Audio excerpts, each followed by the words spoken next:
کیونکہ آج کل آپ کو پتا ہوگا کہ ذوالحجہ کے مہینے چل رہے ہیں اور یہ بہت ہی بہترین اور بہت ہی قیمتی دن چل رہے ہیں کہ جو لوگ قربانی کرتے ہیں وہ اپنے بال اور ناخن نہیں کٹاتے، اور ان کو کہا جاتا ہے کہ حدیث کی روح سے کہ یہ مستحب ہے، بالکل یہ مستحب ہے۔ جب ہم قربانی کا جانور لے آتے ہیں، قربانی کا جانور لے آتے ہیں تو گویا کہ وہ ہمارا نائب بن جاتا ہے، یعنی کہ ہونا تو یہ چاہیے تھا کہ ہمیں قربان ہونا چاہیے تھا، لیکن وہ ہمارا نائب بن گیا۔ السلام علیکم ورحمۃ اللہ وبرکاتہ، امید ہے کہ آپ سب خیر و عافیت سے ہوں گے۔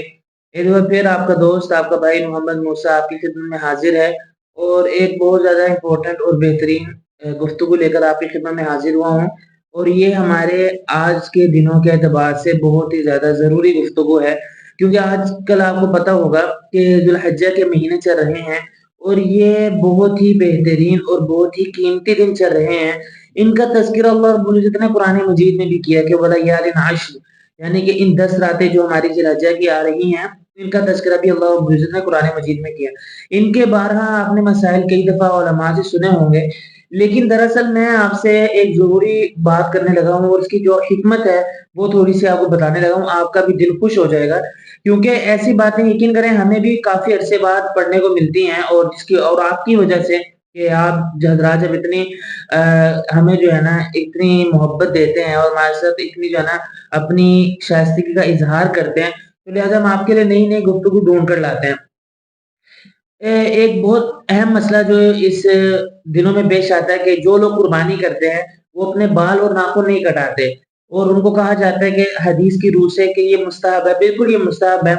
مسئلہ یہ ہے کہ ایسا وہ کیوں کرتے ہیں؟ دراصل اگر آپ اس بات کو جان لیں گے تو آپ کو بہت زیادہ خوشی ہوگی۔ دیکھیں، ایک بات تو بہت زیادہ مشہور ہے جو کہ آج کل آپ نے بھی سنی ہوگی کہ دراصل حج کے دنوں میں دراصل جو ہوتا ہے کہ جو وہاں پر حاجی وہاں پر موجود ہوتے ہیں وہ بہت ہی زیادہ ان چیزوں کا اہتمام کرتے ہیں۔ ان کے لیے اگر یہ چیزیں ان سے ہو جائیں تو ان پر دم یعنی کہ جرمانہ ان پر لازم آ جاتا ہے کہ اگر وہ خوشبو لگا لیں، اگر وہ جو ہے ناخن کاٹ لے یا بال کاٹ لے۔ تو اسی طرح جو ہمارے ساتھی جو حج پر نہیں جا سکے، جو اپنے گھروں میں عید گزاریں گے، ان کے لیے بھی کہا جاتا ہے مستحب استحباب کے درجے میں بات آتی ہے کہ وہ اپنے بال اور ناخن نہ کاٹیں جنہوں نے قربانی کرنی ہے۔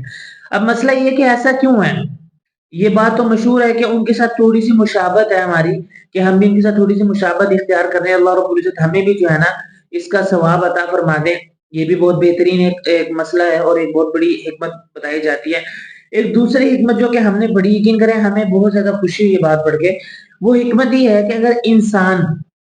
حضرت اسماعیل علیہ السلام کی جگہ پر اگر جو وہ جنت سے لایا ہوا جانور وہ نہ آتا تو آج ہم بھی جو ہے نا ہماری بھی قربانی ہو رہی ہوتی۔ تو گویا کہ وہ جانور لایا گیا، اس کی جگہ یہ قانون نافذ ہو گیا کہ قربانی آئندہ جانوروں کی ہوگی۔ تو لہذا جب ہم قربانی کا جانور لے آتے ہیں، قربانی کا جانور لے آتے ہیں تو گویا کہ وہ ہمارا نائب بن جاتا ہے، یعنی کہ ہونا تو یہ چاہیے تھا کہ ہمیں قربان ہونا چاہیے تھا، لیکن وہ ہمارا نائب بن گیا۔ اور جب ہمارا نائب بن گیا اور ہمارے نائب بننے کے بعد یعنی کہ قربانی والے جانور میں کسی قسم کا تصرف جائز نہیں ہے، یعنی کہ اس کی چیزوں کو کاٹنا، ان سے جو ہے نا اگر وہ مونس ہے دودھ وغیرہ نکالنا، تو یہ تمام چیزیں جو ہے نا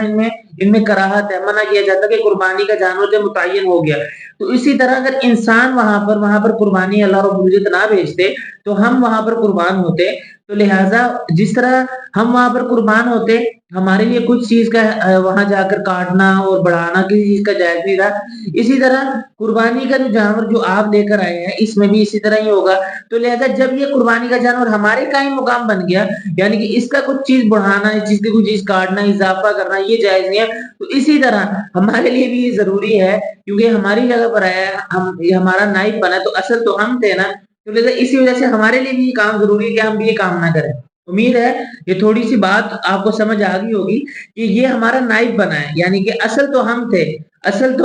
تھے، اور جب یہ نائب بن گیا اور نائب بننے کے بعد قربانی کا جانور متعین ہو جائے، اس میں کسی کام کی بڑھوتری زیادتی کچھ یعنی کہ یہ جائز نہیں ہے۔ تو بالکل اسی طرح جب ہمارا نائب بن گیا تو ہم اصل تھے، ہمارے لیے بھی بال کا کاٹنا، ناخن کا کاٹنا تو لہٰذا اس تھوڑی سی مشابہت کی وجہ سے یہ بھی ہمارے لیے بھی جائز نہیں ہے، اور یہ استحباب کے درجے پہ ہے کہ ہم اس سے کام نہ کریں، اور اس کا بہت زیادہ ثواب ہے۔ اور یہ جائز نہیں کا مطلب میں نے آپ کو بتا دیا کہ مستحب کے درجے پہ ہے۔ اگر بہت زیادہ شدید مجبوری ہو تو انسان کٹا بھی سکتا ہے بال یا ناخن یا کوئی چیز اگر آپ کو تنگ کر رہی ہو، جس طرح ناخن اکثر بہت زیادہ جو ہے نا کوئی جڑ سے اکھاڑنے کا مسئلہ ہو جاتا ہے، تو اس طرح کوئی مسئلہ نہیں ہے۔ البتہ بہتر اور استحباب کے درجے پہ یہ بات ہے کہ نہ کٹائے۔ یہ ایک چھوٹی سی میں نے آپ کو حکمت بتا دی کہ ان دونوں میں کیا حکمت ہے، کیوں نہیں کٹاتے بال اور ناخن۔ تو امید کرتا ہوں بات سمجھ آ گئی انشاءاللہ، اور امید کرتا ہوں انشاءاللہ آپ اسی طرح ہمیں سنتے رہیں گے۔ تو انشاءاللہ ملتے ہیں نیکسٹ ویڈیو میں۔ اگلی ویڈیو تک کے لیے اجازت دیجیے، دعا میں یاد رکھیے گا۔